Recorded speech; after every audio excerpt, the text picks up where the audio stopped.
તન સરસ હોય, મન બરાબર હોય, ધન બરાબર હોય, તો પણ સેવાનો ભાવ આવી જાય એવું નથી હોતું. સેવાનો ભાવ એ આત્મશુદ્ધિના કારણે આવે છે.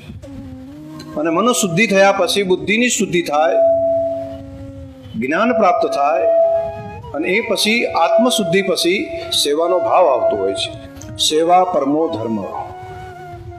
સેવાના સંસ્કારો બનવા પડે.